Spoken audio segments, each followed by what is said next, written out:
All right, good evening, everybody. We are going to begin in a few minutes. I'd like to give people time to join.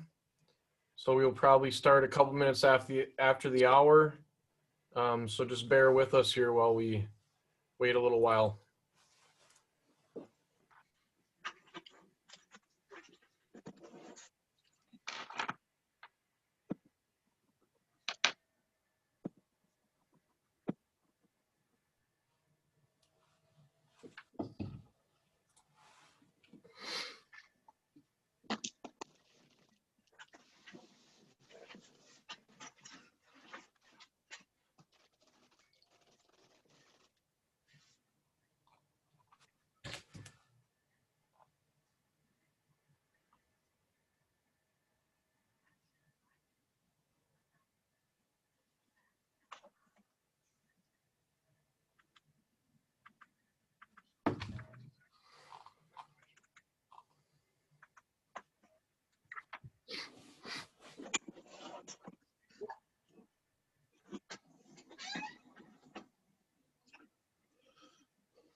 What's good there, Dawson? How you doing there, hey, gentlemen?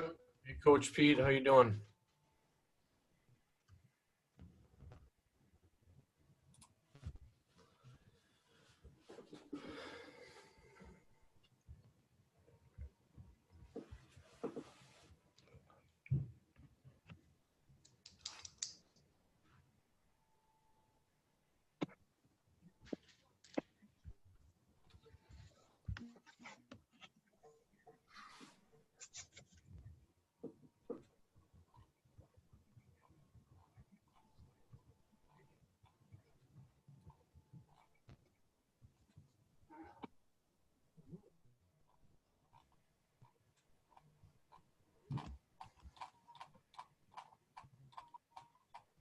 Dawson, what's good, sir? How you doing, Coach Pete?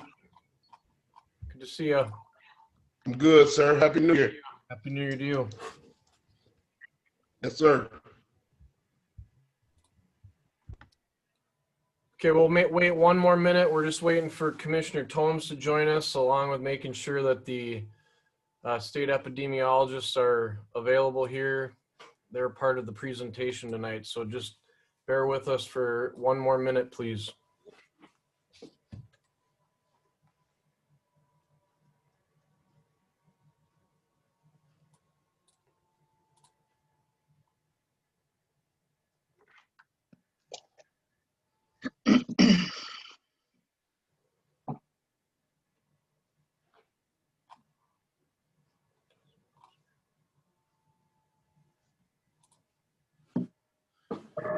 All right, Jeremy, you want to navigate and manage that? Bring people in.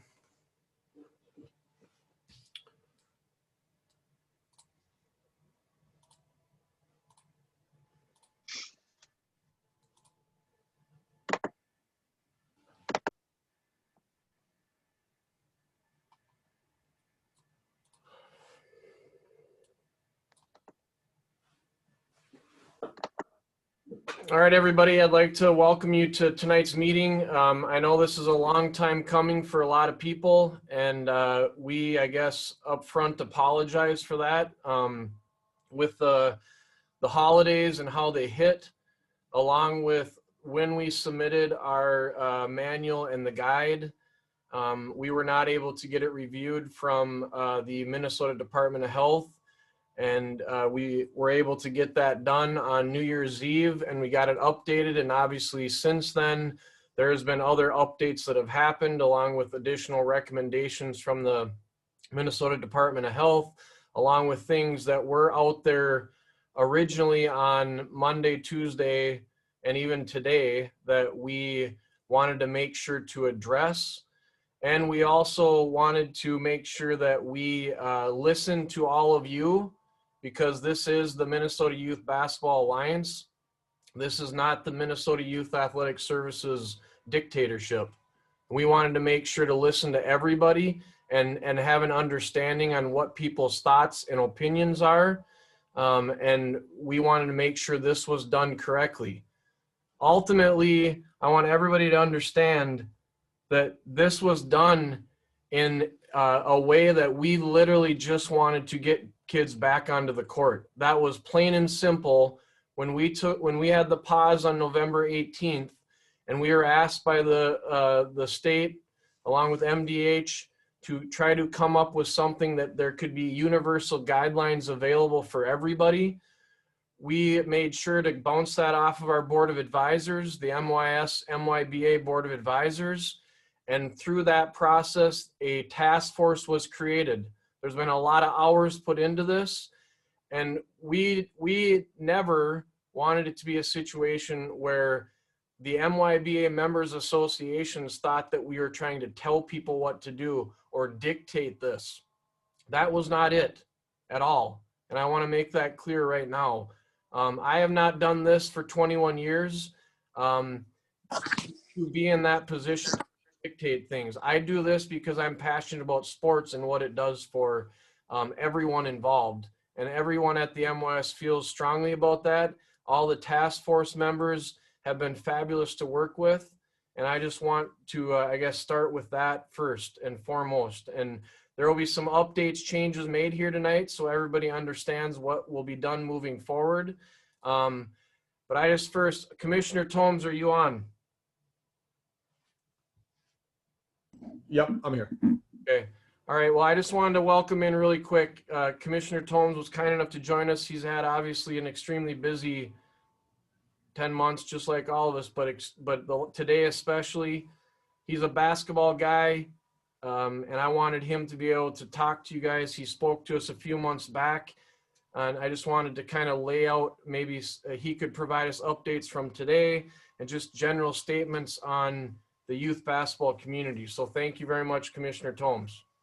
You bet, Dawson, and I'll try to keep it brief or relatively brief, and thanks for inviting me, and certainly thanks for everyone here joining together. You know, most maybe know my role at the state. I'm a part of Governor Walz's cabinet. I lead the technology organization. I'm the Chief Information Officer for the state of Minnesota, and have also been in the role of connecting with many different organizations, the Amateur Sports Commission, MYS, the State High School League, as it relates to restarting sports way back in April and May.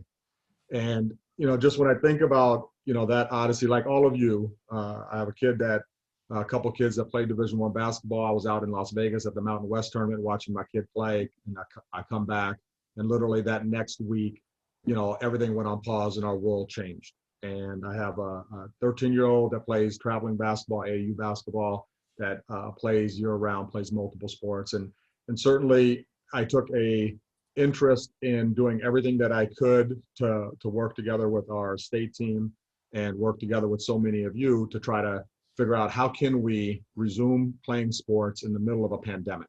And certainly that, you know, has occurred in many different places. And I think a lot of, you know, really important work was undertaken in the early spring, and it led to playing in the summer, and it led to playing in the fall. And, you know, the pandemic really took a tougher turn.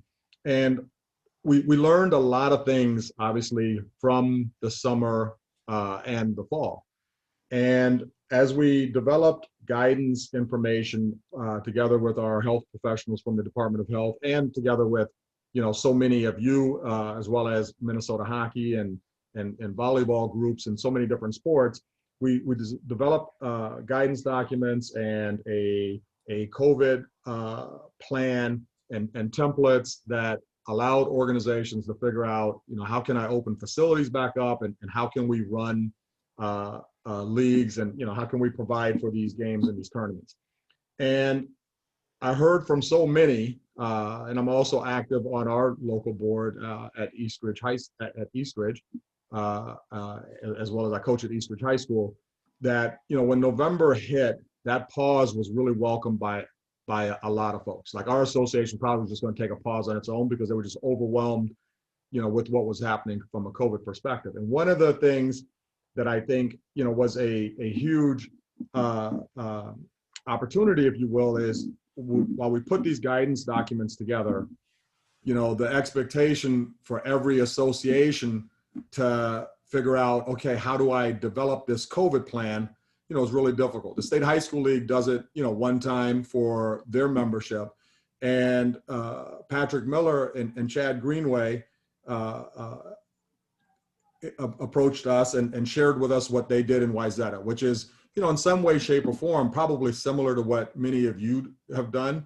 But, they really put together a COVID plan for the WYZETA traveling program that was, just incredibly well thought through, included a lot of different components. And as we were in the middle of this pause and we kind of, thought about, okay, how can we get started again? It was obvious that the challenges that we had in the fall related to, athletes maybe not quarantining or players, playing when they shouldn't play, or how do I report something, or just the communication, all those things that if we had a package that we can provide to associations that can be looked at from our Department of Health, because that relationship is just so important. It doesn't help if we think something is wrong and we don't share it. And so that, Chad and Patrick shared that plan. Our Department of Health team, I remember, and I think Jayne might be on, she sent me a note back and she said, wow, this is terrific. This is so energizing to see something like this.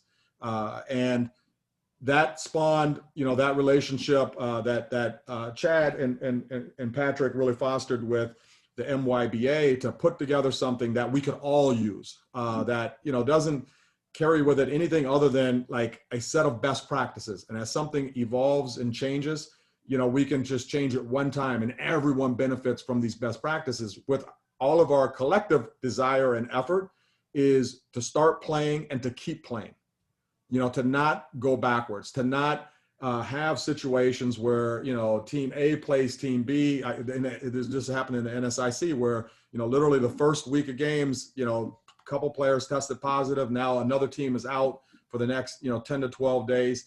We want to try to create an environment because we're all dependent on one another. When these tournaments start rolling and we start playing against each other, we're dependent on one another for, the things that we do and how we screen our athletes and how we inform each other to create that connection between, the Department of Health and what's happening and how they can provide feedback between the associations, between our coaches, between our parents, as well as, the larger impact on getting kids back into school. And so I really, really love what Chad and Patrick and the WYZETA Association put together. I think it is just phenomenal.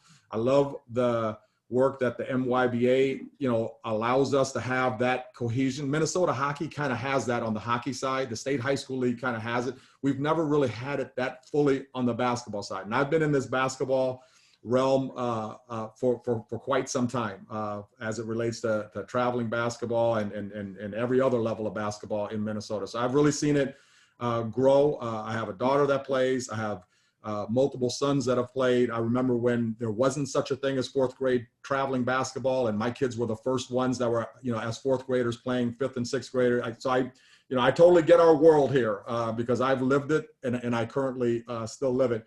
But I would really love to, just put my full support and endorsement behind, what the WYZETA group was, put so much hours and effort into creating, and they were so willing to provide to the state for feedback, and then they, incorporated that feedback, and then they provided it to MYAS and MYBA, and I guess I would go so far to say that there is a motive, but the motive is the right one. The motive is, give us the best chance to play together, give us the best chance to start playing now and to not stop playing, while times will certainly still be difficult, but, here we are in January, games start January 14th. We have, spectators, and we got a lot of different things that we're still going to have to work through as these vaccines start to, roll around in our communities, but we don't want to go backwards. We don't want to get to a space and a place where all of a sudden, we have to stop playing. I don't know if you've read the news in Arizona. Arizona, I think, has the worst COVID numbers anywhere on the planet. And it was probably not too long ago, 2-3 weeks ago, that they had every youth association coming to play. in a little bit of an unstructured way, and it definitely wasn't on the back of youth sports. But, you know, without having those protocols that we kind of have in common, I think it's just going to be really challenging for us. And so our choice is either, you know, to really rally together to make this work, or, we're going to, I think, all have increased risk that is not going to work out quite the way we want it to. With that, I'll be quiet. Thank you. Thanks, Dawson. Yeah, Commissioner Thomas, thank you. Is there anything you want to mention about today's announcements? You know, the only couple things, you know, from today's announcements, you know, obviously you probably were aware of, you know, a lot of the bigger moves that were made as it relates to other societal settings. One of the things that I think is really important to keep in mind is our COVID numbers, you know, have really stabilized and have really improved across Minnesota. But today's moves, in conjunction with schools, you know, hopefully getting back to in-person, represents just a lot of stuff happening. And, you know, while we all, I mean, I'd be the first person, you know, I don't like my kids playing in masks. I don't want my kids playing in masks. You know, none of us are unique, I think, you know, with that desire. And so we know that there are these super polarizing topics. Getting spectators and parents, you know, in our case, you know, probably more appropriate, parents back in a place where they can come watch their kids was incredibly important. And we're going to continue to, you know, make tweaks and do everything that we can to continue to evolve this, and certainly to stay, you know, connected with the larger, you know, sports community, and hopefully evolve, you know, one set of guidance rather than having to evolve 70 different sets of guidances. Okay, Commissioner Thomas, thank you very much for your transparency and your willingness always to work with us and try to get things back. I mean, ultimately, I've been working with Commissioner Thomas for the last 6-7 years in his role as a volunteer on the East Ridge Athletic Association, but also I've had the opportunity to work with him the last 10 months, trying to get everything back to the diamond or back to the hardwood, and we're continuing to do that. So we will work hand in hand with him, with the state leaders and the Department of Health to ensure that we continue to do that. So thank you, Commissioner Thomas. All right, moving on. So we, just some other things on return to play. We will make sure that we will continue to provide you further guidance on the allowance. Most likely it's going to be in the realm of 1 to 2 spectators per rostered player. That all is dependent on the facility and everything like that, because the facility is going to dictate that as well. So we will continue to provide you more guidance on that. Just a comment again, the manual and the guide was reviewed by MDH, and it was edited and updated on New Year's Eve. Updates have been made throughout this week. It's a fluid situation, and we apologize, but it is what it is, and we are trying to make sure to be as transparent as possible with everybody. Our hope was that we would have this meeting last week, and we could not do that just because of a lot of different scenarios, but we're here tonight, and we want to make sure that we can get as much information to you as possible. All right, I'm going to bring in Al and Jayne. They are both epidemiologists for the Minnesota Department of Health. I had the opportunity to work with Jayne earlier this year in the baseball and football, during the baseball and football time of return to play. And I've worked with her some with the basketball side. Over the last week, we have had the opportunity to work with Al, and Al has been tremendous. His response time has been fabulous, and he just really wants to assist the youth sports world.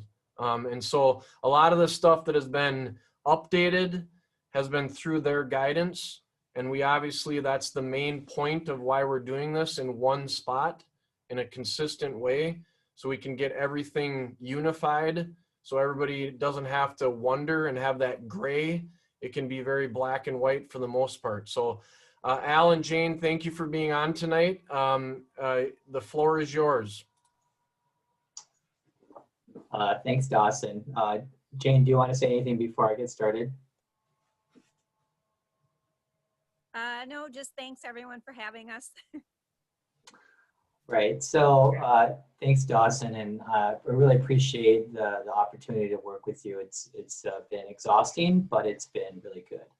Dawson and I agreed that a few statements or a few comments about some very frequently asked questions would be appropriate. So I'm going to be reading remarks that I've kind of thought through to make sure that I haven't missed anything. So if it looks like I'm kind of reading from a script, it's because I am. So I apologize for that. I thought that we could cover basically 3 topics. One is face coverings. The second would be quarantine, questions about quarantine. And then the third was a couple of other miscellaneous. So to start with regard to face coverings, the first question I wanted to address was what is known about safety about wearing a face covering while playing sports or during heavy exertion. So there's very little published data on this topic, but what we do know is that according to the American Academy of Pediatrics, exercising while wearing a face covering is comparable to working out at high altitude. The frequency and intensity of exercise can and should increase as a person becomes more accustomed to exercising with a face covering. Research on the impact on oxygen levels, heart rate, and exertion is limited, but our staff is actively monitoring the scientific literature for reports on safety. We've also been looking at what's been reported in other states where youth have been wearing masks during sports. And so far, we have not seen any reports of unintentional injury resulting from potential problems, such as from vision impairment or like choking on mouth guards. Just to close out on this, the Minnesota chapter of the American Academy of Pediatrics is in full support of this mask or this face covering mandate, as are many of our sports medicine colleagues. And together with our medical partners, we're going to continue to learn about the safety issue. The second question here is about the experience. And in our exploration of what athletes in other states have experienced so far, we've seen basically these three common sets of themes that have been reported. So first, most athletes initially hate it. They predict that they're going to have problems breathing. Parents anticipate that their kids will have problems or that they'll have some problems with being excessively distracted. Second, however, most report that they do adjust and often cite that they don't notice it on their face while in the heat of competition.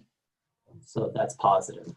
And then the last thing, as I mentioned before, we have not seen any reports about distractions, disruptions to vision, or that the face coverings get tangled.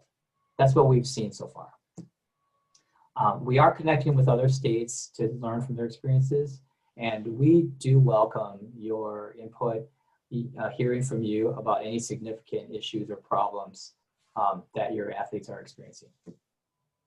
So the third item on this was what is the guidance on medical or other health exemptions for wearing masks? We got a lot of questions about this. So currently, as of today, the guidance is that all youth athletes must wear face coverings while playing sports, with the following exceptions. First, athletes do not need to wear one for wrestling, gymnastics, cheerleading, or swimming while in the course of play. The second is anyone with a medical or health condition, a disability, or mental health, developmental, or behavioral need that makes it difficult to tolerate face covering may be exempted. And then third, anyone with a disability that is covered under the American Disabilities Act is exempted. And again, that's the status of this as of today. Now, I'll add a couple things here. There's nothing in the current executive order or guidance that requires a letter or from a medical professional. At the same time, there's nothing that precludes an association or a governing body from requiring a letter of exemption, but you may want to check with your attorneys on that. And then another specific point, many parents are raising this question because their child has asthma. For this, we recommend that they talk to their pediatrician about their concerns and then proceed from there.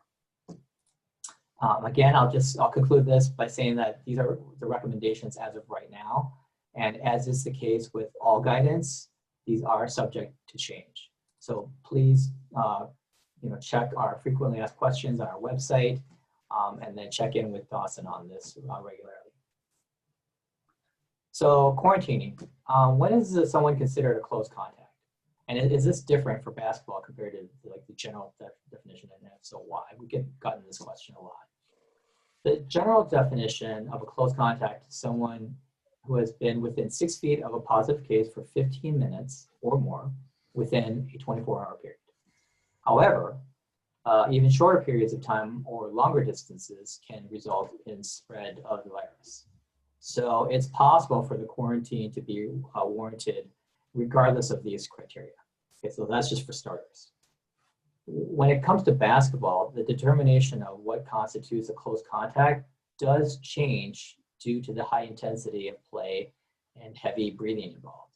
So in the practice setting, while we recommend keeping kids in mini pods as much as possible, we know that exposure risk is high despite efforts to minimize contact. And so therefore, all who are involved in practice with an infected player or coach may be at close contact, depending on how big the pod sizes are or if there was mixing of the smaller pods. In games, because of the high intensity nature of play and the airspace that's shared between teams, if a player played while infectious, both teams are going to be considered to be exposed. Now, we do leave it to an opposing team's discretion to make more refined determinations of who should be quarantined, but in general, we consider everyone on both teams to be exposed. So kind of a different angle to this, we've gotten some questions about this, about the relevance of face coverings. If we're gonna have face coverings, does that change the calculus? So the wearing of face coverings by everyone actually does not change one's exposure status. The face covering mandate, it aims to reduce the risk of transmission to others, as well as infection from others.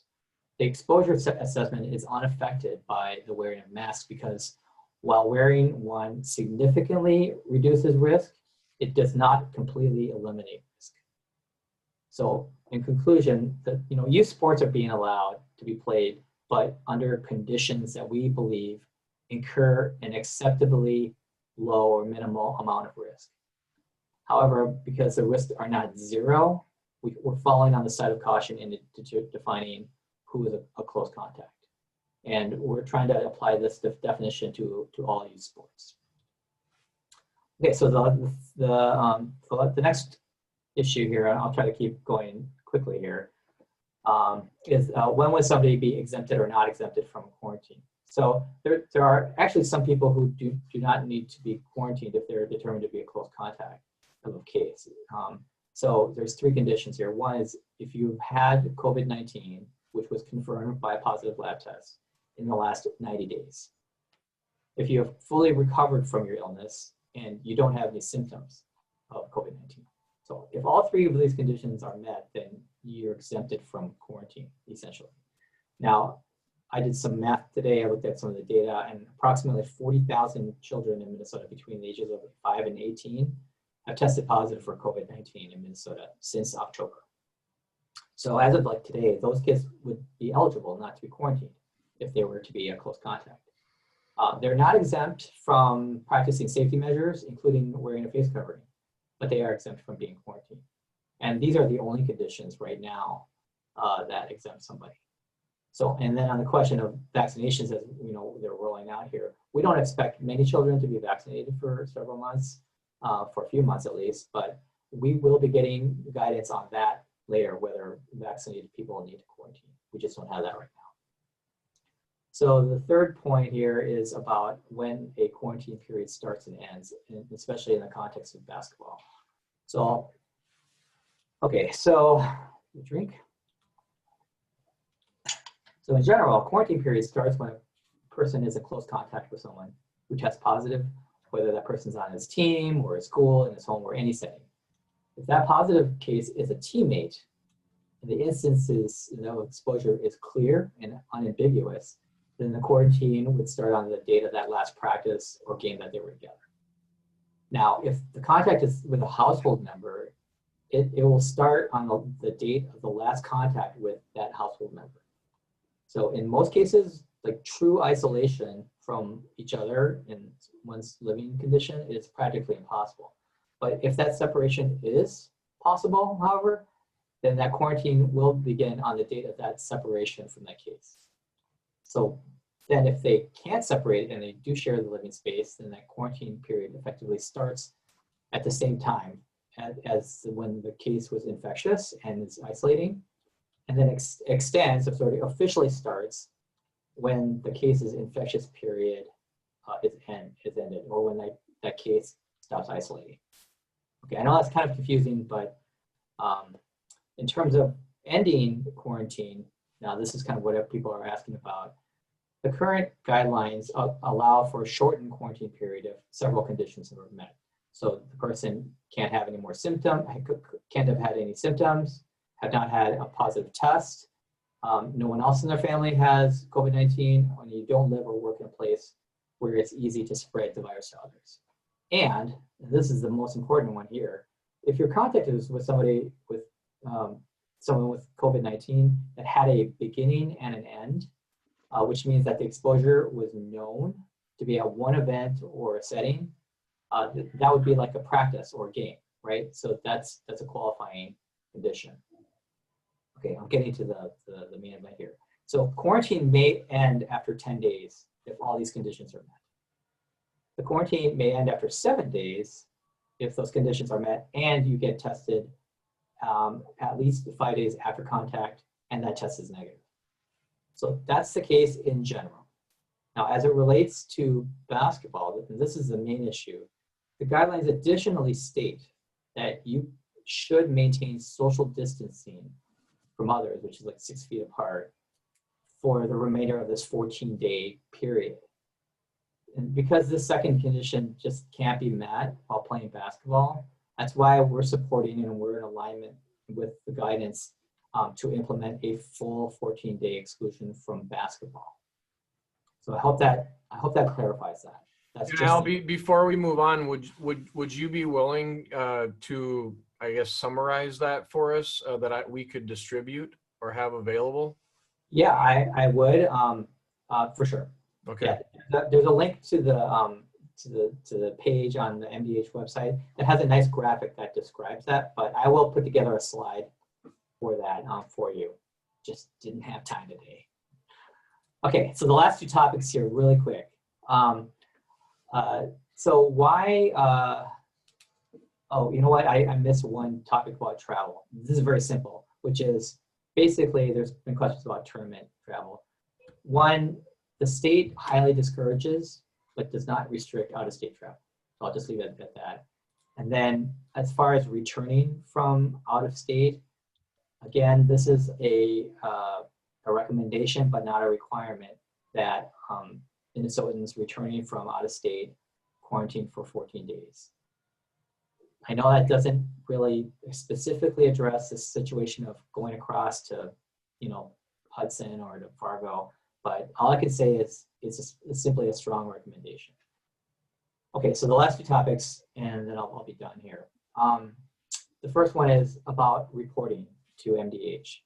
So there is guidance in the manual here, MYBA manual, to report for CCMs to report cases to MDH, and just wanted to provide an explanation. So COVID-19 is a reportable condition according to the reportable disease rule to MDH, and that's formally done when a clinic or lab provides information about that case to MDH.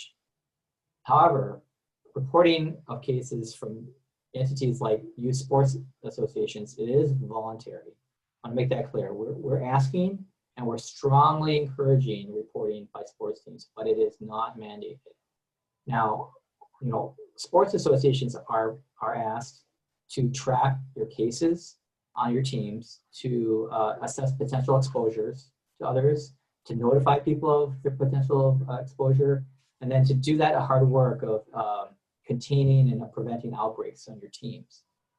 We ask that you report those cases to MDH so that we can also track and also help prevent further outbreaks statewide. Also, these data are used to inform policymakers on both the opportunities for improvement as well as the successes in preventing the spread of COVID-19. But unfortunately, just too often, we are not getting enough data on people through their case interview with the health department in order to do this effectively. And so this separate voluntary reporting process really helps us do that. And so your cooperation and partnership in reporting your cases is really appreciated. And so the last thing I'll say here is that there have been restrictions lifted, as Dawson mentioned, and these, I was just refreshing my screen. This guidance was supposed to go up sometime tonight. I was expecting it to happen maybe around 6 o'clock. So I kind of can't go into all the details, but I'll share with Dawson and a link to it so that he can share with all of you as soon as it's available, probably later tonight. But I can tell you this much. From what I know, for practices, while strongly discouraged, 1 spectator per participant will be allowed to attend practices, and they'll be expected to maintain social distancing and comply with facility protocols and guidance. And then for games and scrimmages, when they do start, this is going to be similar to what we had in the fall, the state is going to be asking teams to strongly consider limiting spectators to 1 or 2 persons per participant. But basically, there's a lot of details about this, like there's going to be a request. I'm not sure if it's a request or a requirement to implement advanced reservations and ticketing, that you have household groups, only have household groups allowed to purchase tickets to sit together. And then the spectators will be allowed to be there under the venue or facility capacity limits and protocols. So there's a lot more details there, but as far as I know, it's going to be a strong consideration for 1 to 2 persons per participant, which is obviously it's different than the no spectators allowed at all. So that's all I wanted to provide that context. I'm sorry, I kind of must have gone on. I don't know what time it is. I've lost track of time. Yeah, that's okay, Al. Jayne, do you have anything that you'd like to pass along? No, I think, Al, covered a lot of the high points. I'm anticipating that we are going to get a lot of questions from you all, but I think Al definitely covered the high points quite well. Okay, so our commitment as the task force and the MYAS staff is that we're going to take this, and I know I said this on the 22nd and things were very fluid and changed a lot, but everything that is put out there, we're going to make sure that we can answer. If people that know the answer that are on this call are able to provide them while we're doing this, that's great. But now that it's 6:37, we're going to not want to take too much of your time, and we're going to have to get through the rest of this as quickly as possible. So I just want to thank Al for his explanation. I know that I will work with him on getting a summary. Al, is there any way that you can provide that link that you have of the quarantine that you were going off of? Yeah. You could put that into the chat. I will look for that right now while you're talking about other stuff. Okay, so, and then again, we will make sure to keep updating things as we go through this meeting. So moving on, I'd like to bring on Dr. Craig Perry of the U.S. Council for Athletes Health. He was the one that assisted in the facilitation of putting these guiding principles together and this manual that we put together to kind of create this one-stop shop for everybody. So I just wanted him to touch on things really quick, and then we can continue to move on. So thank you, Craig. Yeah, not a problem. And good evening to everyone.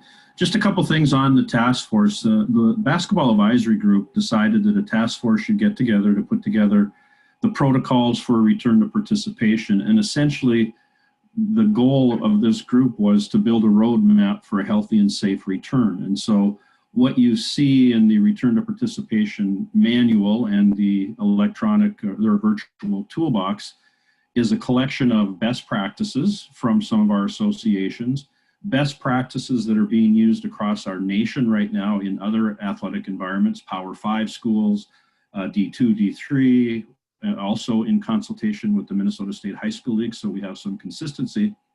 And again, what the task force did then, once the manual was put together, met again with the basketball advisory group and went through the requirements, the recommendations, and the guidelines. And they felt collectively, the basketball advisory, that requiring certain specific items gives us the best opportunity to maintain participation. And you heard Commissioner Tome speak about this, is that one of the things that he has looked at is there's this strong movement to make sure that when we get started, we don't have to take a step back, we don't have to shut down. We need to do things that will help us ensure that we can participate and conclude our season. So everything in the handbook was put together with health and safety in mind, and you've heard Dawson mention it's a very fluid situation, but it is government requirements, what we heard from the MDH or other associations, best practices that some of our our youth associations are using right now, including some from Chaska, from Wayzata, Matamidi, Maple Grove, a bunch of different areas, and then also best practices that are, again, from across the country. So that's how I'll tee up the manual and the requirements and the recommendations. And again, a great group of people to work with. They put a lot of hours into getting together to give you this tool so that we can have safe and healthy participation. Dawson, anything else? Yeah, just Craig, just touch really quick on just like kind of like it was laid out a while back with concussion instruction and the dissemination of education or information. Can you just touch on that with the executive orders and what constitutes as training? There was a question that I had today about that. Yeah, what we saw in the EEO, I think it was 20-103, is that there are specific requirements around education and having participation policies in place so that they're accessible by your coaches, your parents, your youth athletes. So a huge component in all of this is education. And that's part of why we put the manual together. We could have just given you a couple of policies or some best practices, but there's some depth and breadth in the manual. And one of the requirements is that each association does provide education, does provide their return to participation protocols, make them accessible and available for all, and that there is some compliance with that. So the key to anything when it comes to changing the culture, and again, the culture we want is healthy and safe for our participants, is to make sure we have continual education. And so that's part of the requirements. Dawson, anything else? I was just with the anonymous compliance reporting at tournaments or anything that people can see if they want to try to report it, to try to address the situation, what can they do? Yeah, absolutely. So the U.S. Council for Athletes Health has partnered with the MYAS and the MYBA. We already have an established anonymous compliance reporting availability for our partnering organizations that we work with. We've established it for the MYBA. It's in the toolbox, the anonymous reporting. And then what happens if there's an anonymous report is that independent external people will take a look at this. We have experts in the field that will work with compliance. And so we will take that, we'll bring the information to the MYBA, to the executive, and then we will investigate any compliance report and then get back to that association. So it provides the opportunity for someone to report an incident of compliance, and then we'll take a look at it. All right, thank you, Craig, very much. Okay, so we're getting to now some updates that have been made through the feedback from association leaders, through our task force, through the fluid situation that we have encountered over the last couple days. So I'd like to bring Jeremy Innes on, Associate Director for MYS, and I'd like him to explain the revisions that have been made. Thanks, Dawson. Yep, we did make some revisions, and we feel that most people are going to like these couple of revisions that we have listed here. These two bullet points are both contained on the pledge. Previously, they were listed as a requirement. We've now changed it to a strongly encourage when it comes to participating in tournaments that have agreed, tournaments that are ran by associations that have agreed to the MYBA pledge, and also when accepting teams into your tournament, whether or not they've agreed to the MYBA return to participation pledge. With that, we're still going to keep the pledge in place. And we're going to encourage as many associations to not only join the MYBA, but go the step further and agree to that pledge. So just with that being said, we want to leave it on the associations. You can still at the association level make the decision on which tournaments you're going to participate in or not. And you're obviously welcome to base that decision on if they've agreed to the pledge or not. If you go to our MYBA webpage, you'll be able to see all of the member associations listed there. And next to their association name, you'll be able to see if they've agreed to the pledge or not. Jeremy, I just like to say one thing really quick. So I think the pledge is the understanding of the pledge for everybody. It simply is a show of support that we as a youth basketball community are doing this together. It is not a pledge where we are trying to say that we are forcing people to do something they don't want to do. Literally, we know that 90 or 95% of the people that are running associations were doing it and are doing it the right way. I think the big thing is, again, is just to make sure that we could provide assurances to the Department of Health and others that everything was moving forward in this return to participation in a safe way. And that's simply what it was.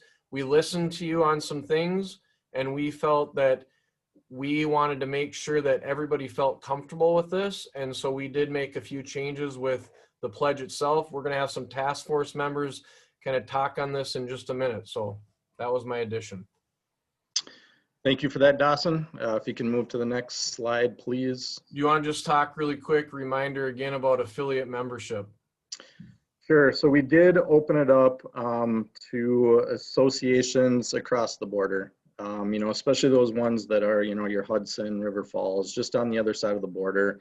A lot of them, associate themselves more with Minnesota than they do Wisconsin, where everything is more, based out of Milwaukee, Madison, over on the east side. And we know a lot of the tournaments that are run by Minnesota associations that are on the eastern border have a lot of teams from Wisconsin that come over to them. So we've given those Wisconsin associations the opportunity to become an MYBA member as an affiliate member. And they can even go as far as agreeing to the pledge, which would be great to see. Again, as Dawson mentioned, the pledge and the MYBA membership just ensures the highest level of safety and compliance. So we've already got a handful of associations from Wisconsin signed up, and especially the ones that are near. I know the guidance might have some information about mileage restrictions and that sort of thing, but if they're close by, you're more than welcome to have those Wisconsin teams participate in your tournament. And then just the other thing to note is that we understand that there are some outside event operators, meaning Minnesota Heat or Minnesota Metro Stars or Minnesota Fury, who we've had conversations with. And they are willing to be an affiliate member as well. I know that there was one tournament that was sent to me by Mr. Sean Lee from Centennial that we need to just look into. Because again, we want to just make sure that all these tournaments are doing their part. And again, that's why we also just said strongly encourages, because we hope that all of you as association leaders are wanting to promote the fact that you're following through on the safety guidelines, the requirements, and the recommendations that we have out. Yep, and then Dawson, just to clarify, you do need to be an MYBA member to participate in the grade state championship. But beyond that, it's left up to the association tournament operator on whether they want to allow non-MYBA members or members that have not agreed to the pledge. So that's all being left up to the individual tournament operator. All right, just a couple reminders about the MYBA portal. You get to that by going to MYS.org, click on the login button. If you're in the portal, it'll say MYBA portal in the upper left-hand side. And just want to point out too that current admins within the MYBA portal, they can grant access to other users. Users have to have an account set up through our website. If they click on that login button, they can create an account right from there. And then the admin with your association, if they want to give you admin rights into the portal, they can do that from inside there. The MYBA pledge is located within the MYBA portal.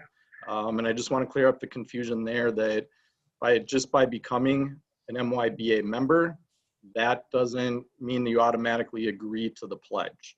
That's a separate step that we hope that you take by logging into the portal and identifying that you agree with the items that are outlined within the pledge. Okay, is that all? Yep. All right. Okay, I'm going to move on. I'd just like to get some feedback from the some task force members. So, Mr. Greenway, if you'd like to speak for a minute, just on thoughts on the task force, the work that was done, and just your general thoughts. Yeah, thanks, Dawson. Appreciate everybody jumping on today. You know, just kind of taking this thing back when the pause started and where we kind of started with WGBA, you know, obviously coming to the summer in our season with YZ girls basketball, I identified Patrick Miller, who led our task force through the summer to build up all the preparedness plan, compliance, and how it was going to work, the forms. You know, we stole some stuff from other websites. We took MDH's stuff. We kind of built it out the way, well, Patrick built it out the way it was going to be most effective for us. Season gets rolling. Things are off to a great start. Like most of you, I was very upset with the pause. Didn't agree with it. I know there's Department of Health folks on here, but I can't say that I was okay with it. And my goal was to get playing again. So I have 4 kids. I wanted, you know, the 2 of them or 3 of them are in active sports, and I wanted them to get playing. And I thought, why not reach out to the state and see if we can do something to accomplish this, to get back. And the stuff we heard back from early on conversation with the Department of Health was just the disconnected nature of youth sports and how we were getting positive tests coming from all over. And it was a lot of them being tracked back to youth sports. And I thought, well, if we have a plan that we knew was working, because Patrick had been tracking all of it through the task force, numbers had looked good, and we were able to identify issues and get kids out or teams out. And so I thought, well, maybe we can offer this up. So from this standpoint, this manual and this pledge and all the things that, you know, are being talked about, and I know there's some folks that are upset by the pledge, feeling like it's being shoved down your throat a little bit. The reality is this is just us trying to show a solid front to say, hey, as a youth basketball association or as a team, as a state, we're all on the same page. And our goal is to get kids to play and to keep kids playing. So with these changes, obviously we're going back. The mask thing, wasn't okay with that either, to be honest. But the reality is I was actually probably more upset with the no spectators, which looks like we got that to flip a little bit. So the goal with this is for us to not be, whether it's YZ or anybody else, to not be the association that's disrupting our ability to play. And if we follow these guidelines, at least as closely as we can, and do the best we can, as we're all volunteers, we all spend countless hours doing this. We want to keep playing, and we want to see our kids play and be active. So, you know, join the pledge. I promise you, we're not trying to throw it down your throat. We're just trying to show a solid front. I know that, you know, it seems strict, but the reality is this is stuff we're pulling directly from the Department of Health guidelines with a little bit of movement. So, honestly, this is, it started out as, you know, when we put this manual together, the countless hours we took to put this all together, to throw it out, and then have a bunch of people throw it back at us as the task force to say that we're trying to control things. Well, that's not the reality. The reality is we're trying to get kids to play. And that's what all this is about. And many of us probably don't like the rules, but that's just what we're playing by right now. So I'm glad we loosened it up a little bit. I think it makes a lot more sense for folks who don't feel like they're required. We, you know, at YZ, we are still looking, what's the guidance on the mask? Where we at as an MYBA association on exemption? Will they be able to play at other tournaments? I know there's a lot of questions still out there that we need to get answered as well. But at the end of the day, we appreciate all you guys' work as association leaders. This is not easy. And again, appreciate it. Thanks, Dawson. Any questions for me specifically? I'll probably just pass them on to Patrick anyway. So you might as well just ask him. So thanks, guys. Thank you, Chad. All right, Randy, do you have anything you'd like to say? Yeah, real quick. I know we've got some other stuff to get to yet, but I align with Chad's comments, and I want to make sure that we all acknowledge here the excellent work that everybody did to get the season off the ground in the fall. Everybody's, most of the associations were doing really good work and, complying with whatever we could comply with using the documentation provided by MYAS. But I was anxious to get involved in the development of the return to participation guide and manual and roadmap, really to help kind of pave the way going forward and clear up the unknowns for a successful, safe, and most importantly, a sustainable return to participation. I want the next 8 weeks for the kids in my association to be playing basketball. And I think that's a common goal here across the organization. So to me, it was less about the hammer, less about control. It was more about providing all the tools and guidelines and resources necessary for everybody to successfully run their programs. That's all I have. Thanks, Dawson. Yeah, thank you very much, Randy. Appreciate it. Jim Davison. Hey, Dawson, thank you. I won't spend too much time. I think you guys have said quite a bit and spot on. For me, a couple things to mention. One, it was a challenging time before the pause to know whether you were doing things right or not. And what I found from the task force and the MYBA advisory group is we all collectively took what we learned in our interactions with MDH and others and pulled everything together that we had heard and got rid of a lot of the unknowns. When do you shut a team down? When do you not? How is this supposed to work? And I feel for everybody who's in that COVID role for each of our associations. That's a lot of work, a lot of time, a lot of energy. And I felt like the more knowns we could create for that role and the more consistent communication we could have as a broader basketball organization, the easier it would be for everyone coming out of this the other side. And that was my main motivation. And again, we want the kids to play. And as we've learned in November, this is a sensitive area. And if one of our associations goes rogue and causes an outbreak, you could ruin it for thousands and thousands of kids. So that's part of the idea here. That pledge is important. And our organization is fully behind it. Thank you, Jim. Appreciate it. Okay, I'm not going to spend a lot of time on details of the manual itself. I know everybody has had an opportunity to read it. I just want everybody to understand that we are here to answer any questions, and I know we're trying hard to get as many questions answered in the chat currently. But please know that what we did with the COVID Care Toolbox that has been updated many, many times since December 31st, we are going to continue to do that. But moving forward, we're going to make sure that we will also send notifications out to all of you. So you know when something is changed per guidance from the Department of Health or other things that are best practices or things that are encouraged by people to make sure to get things updated. But I would always have you have the COVID Care Toolbox as the main source or resource for you, because everything is in there. We're going to be updating the safe play, back to the hardwood stuff just a little bit after the once we have an understanding on the spectators and some other things that have been done. The work of Jim Davison and Randy Olson on some of the best practices for event management, and Rich Pennick has done some stuff in that realm as well, just to give some ideas behind that. But I guess the big things here are page 8.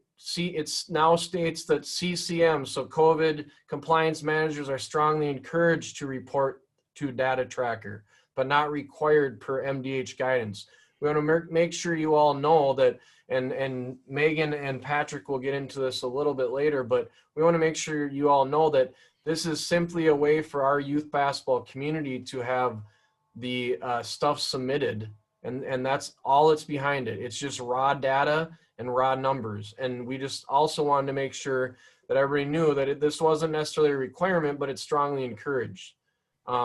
Requirements are already in place through the review and guidance of MDH. And we wanted everybody to understand that the other stuff that's there, the best practices or the highly recommended things, that that is stuff that we again pulled, like Craig said, pulled from different organizations who are doing it in a best practice way. But the requirements itself is not something, this manual is not above and beyond anything.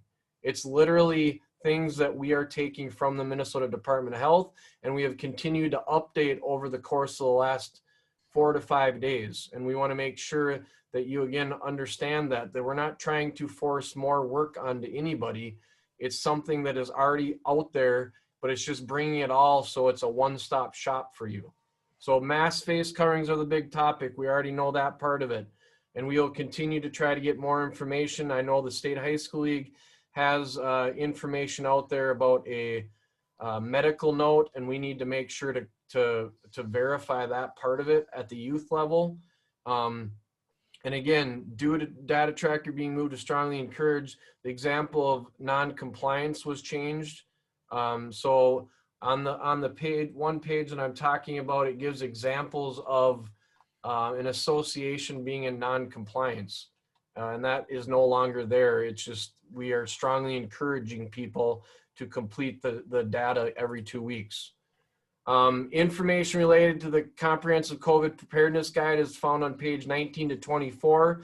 I would again strongly encourage you all to use that. It's something that Patrick and Megan have spent hours of time. Originally it was Patrick's work, and then Megan put her mark on it as well, and they have worked extensively on it. And yes, it has been updated a lot over the course of the last week especially, and it's been updated daily.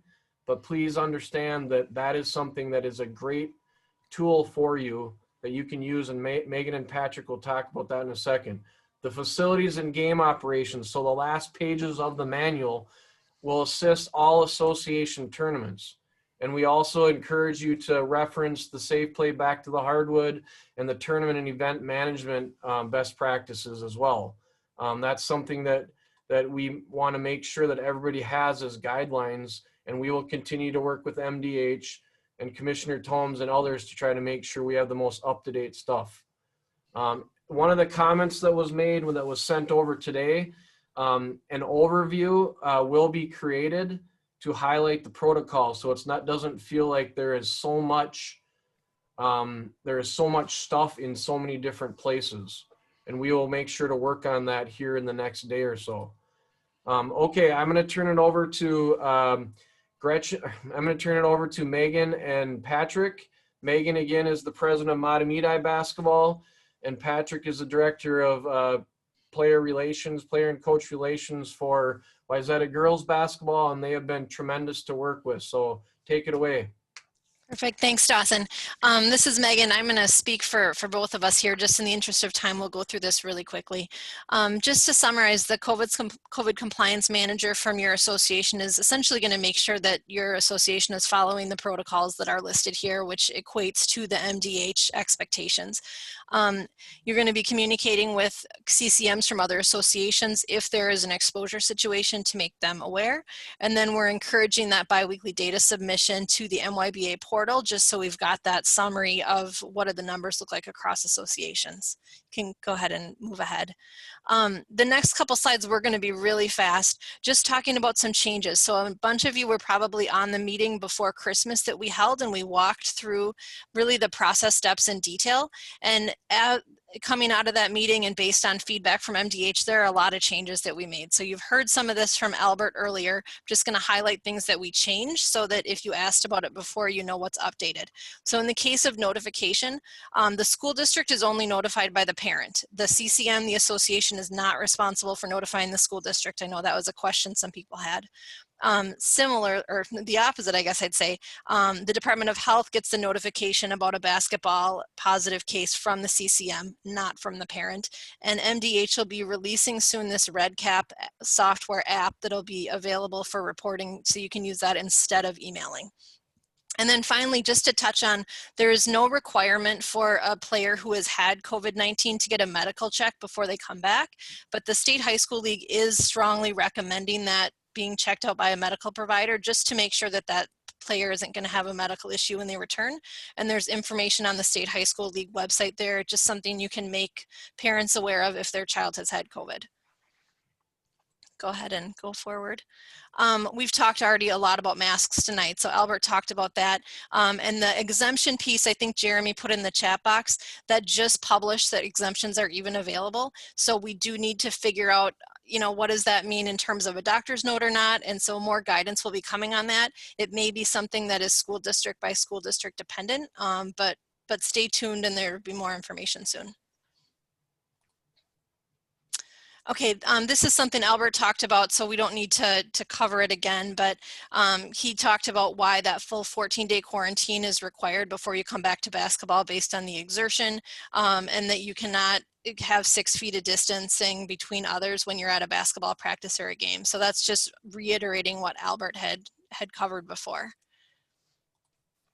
And then similarly, Albert talked about that the close contact exposure, what triggers that quarantine period. If it's a single point of exposure, it's at that last point of contact. If it's someone in your home, if you're able to self-isolate the positive case within the home, then the quarantine for family members starts when the self-isolation begins.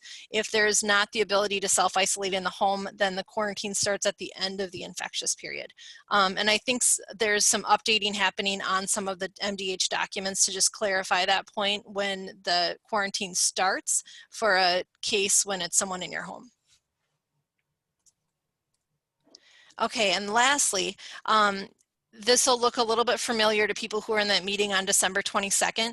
What's shown here on the left is kind of the 6 high-level sorts of sets of activities that need to be completed when there's a positive case. And on the right, it shows all the different tabs in that preparedness guide, the Excel file.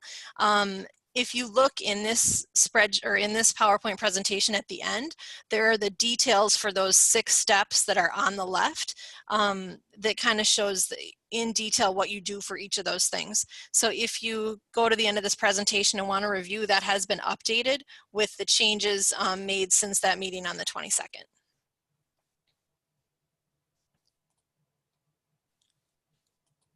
Is that everything, Megan? Yep, yeah, and real quick, just with the guide, yeah, I want to jump in and just remind people and echo what you said, Dawson.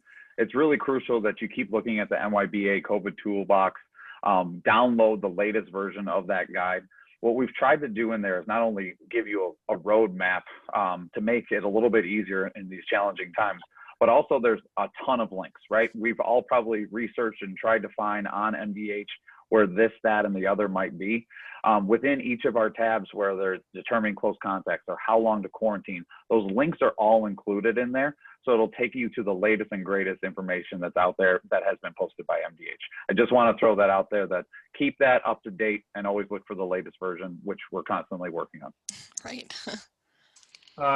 Patrick, any other general comments? You know, I mean, I appreciate, you know, Commissioner Holmes and members of MDH really going back to that November 25th date when we first had that call. And, you know, I'm very excited that we're getting back to the court. I just want to do whatever we can to maintain playing and not have another pause. And that was really the overall intent of sharing some of these best practices. I am in no way saying that our plan is the only plan. Megan and I shared our documents originally on day 1, and they were eerily similar. And I'm certain that's going to be across the board with many other associations. All we want to do is just have compliance and accepting of this pledge so we can, you know, ensure our teams and ensure our players and parents that we're doing everything possible to keep the kids safe and keep them on the court. So thanks for your time. Yep, thank you very much. All right.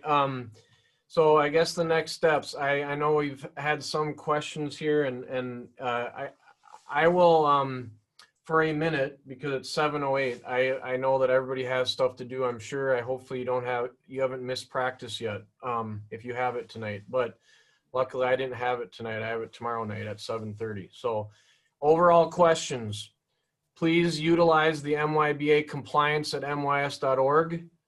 We've extended the pledge deadline to January 8th. So we're hoping that with these changes, modifications, or change in language, that everybody can be on board by that date. If you have other specific questions, I don't care if you email me. It's fine. I want to be able to talk to people if I need to, or pick up the phone and talk to if you have concerns. Questions on the guide. Megan and Patrick have been fabulous, and they will be more than willing to help. Remember, they are volunteers just like you, but they're more than willing to assist in this process.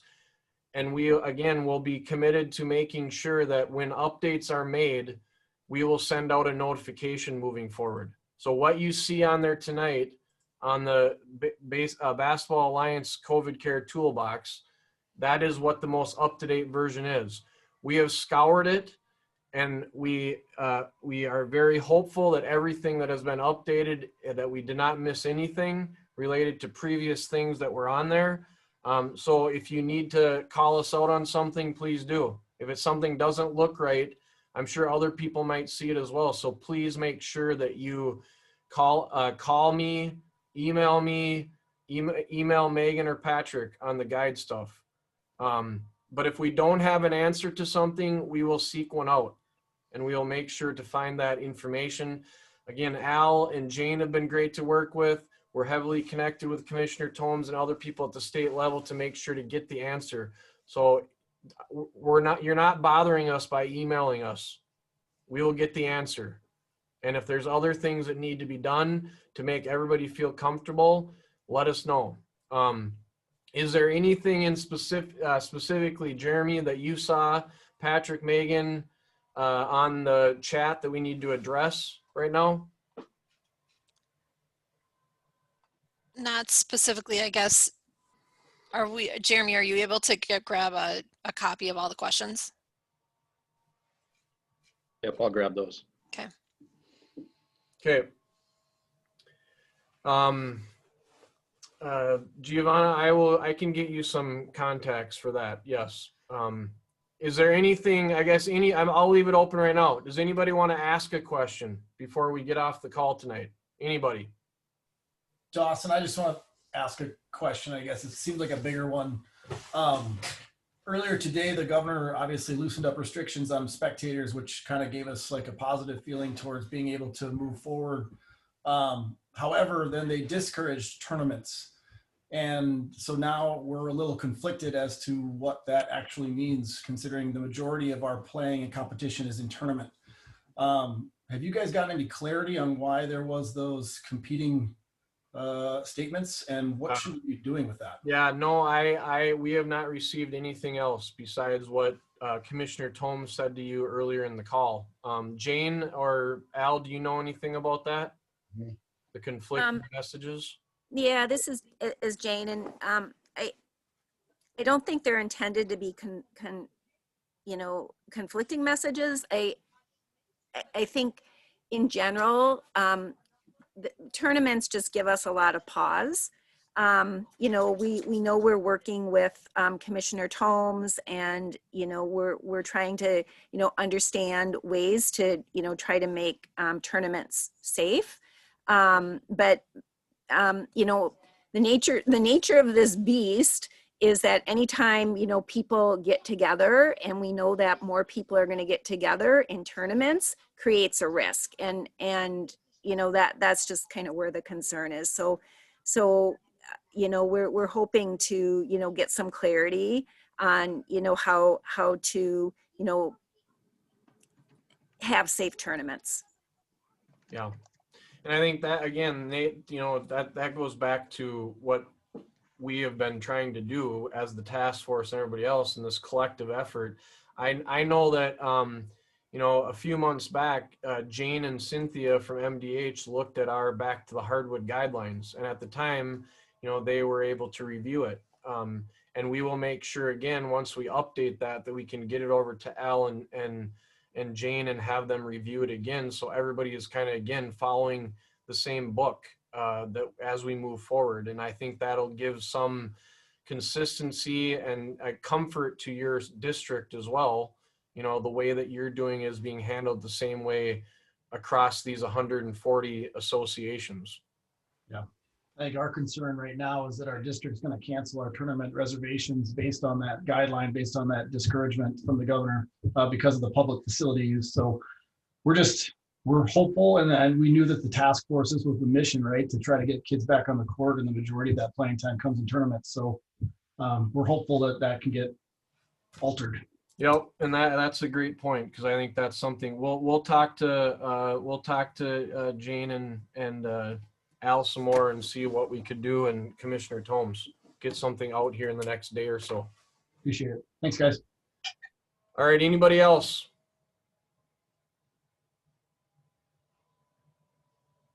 Okay, again, I would encourage you all, if you have questions, because if you have a question, I'm sure others may have it as well. And so we can get stuff out in a timely manner. Anybody that still has concern about signing the pledge, I would like to talk to them and understand. With the recent revisions or change in language, I think that I want to understand, so we can maybe hear it out and talk amongst ourselves to see what we can do to accommodate. But I don't think the whole thing behind the pledge, again, is literally to verify that you are doing the protocols or requirements, recommendations that everybody should be doing anyway. And was the point. So it's in one place all together. So if you have other additional questions before you go to your board and have that signed or have it voted on, please contact myself, Jeremy, or others at MYAS staff, and we can talk you through it. Hey, Dawson, no concerns by my board. Like, we signed it right away. We appreciate it. We were really felt more comfortable going to tournaments where other associations signed it. So I understand why you relaxed it, but I personally don't feel like you should have had to. So appreciate all the work from everybody. Thank you for saying that. I feel like the negativity has weighed on me greatly, and I'm not doing this. I'm doing this as somebody that's done this for my entire professional career for 21 years in youth sports. And there's a reason why I'm at a nonprofit, because I'm passionate about it. Yeah. And that's why we are doing this. I mean, MYS has not had revenue for the last 8 weeks. So it's not like we are gaining anything right now. It's for you guys to get off the ground right away. All of the associations, the week of the 16th, the week of the weekend of the 23rd, weekend of the 30th. That ultimately was our goal. So, all right. Well, up to us to decide if we participate with associations who don't sign it, right?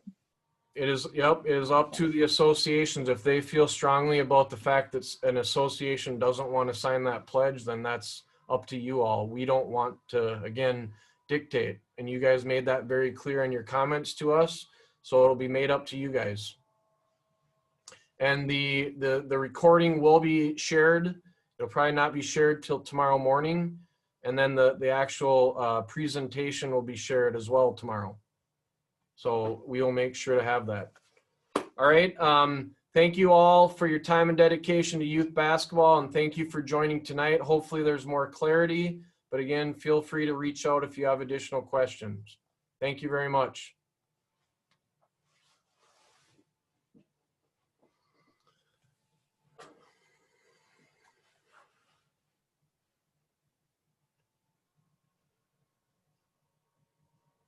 Kenny, did you get it? Not yet. For some reason, it's not allowing me to grab it. You can't just copy it? I'm pulling it all right now. I'll do it if you can't get it. Yeah, it let me do it before, but I don't know what the deal is now.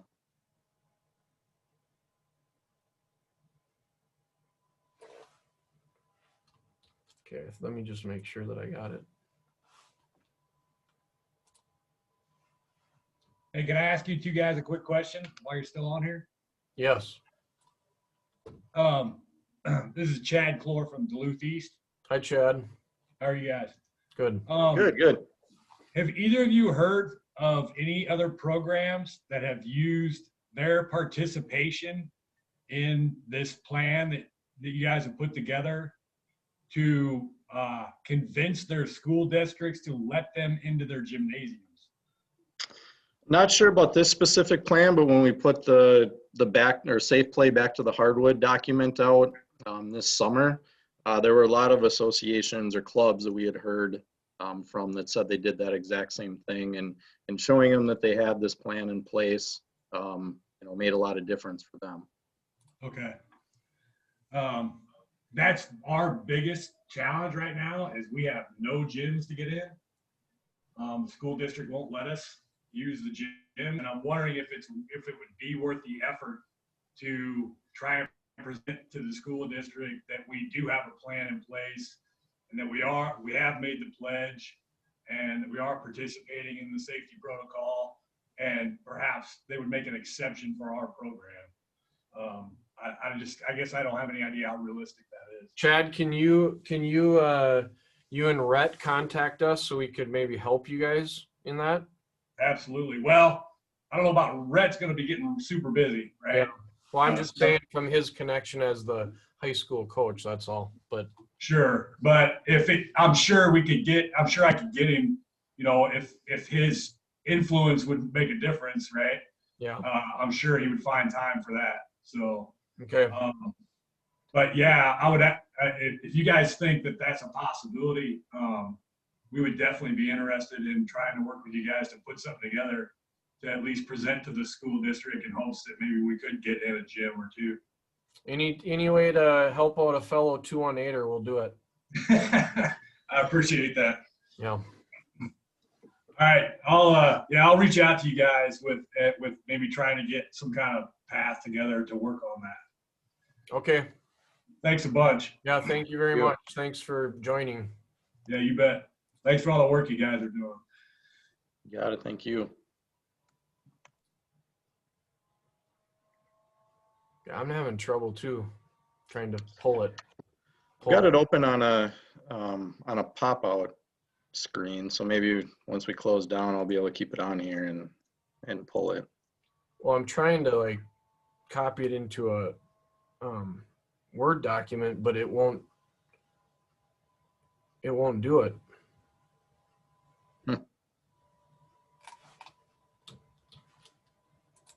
I'm just trying one more time. Yeah, it just keeps on copying. There's that file option underneath too that I tried to pull it into Google Drive and I don't know if it.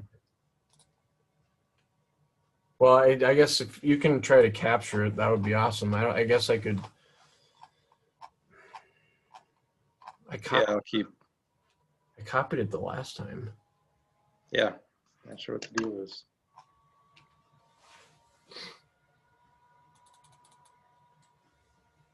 Okay, so you still have it then? I have it on a separate thing too here. I'll just see if I can. Yeah. Okay. All right, talk to you later. Good job, thanks. You too. See ya.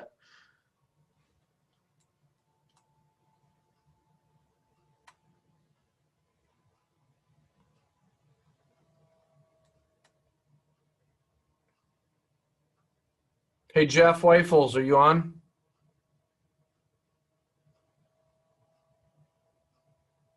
Jeff?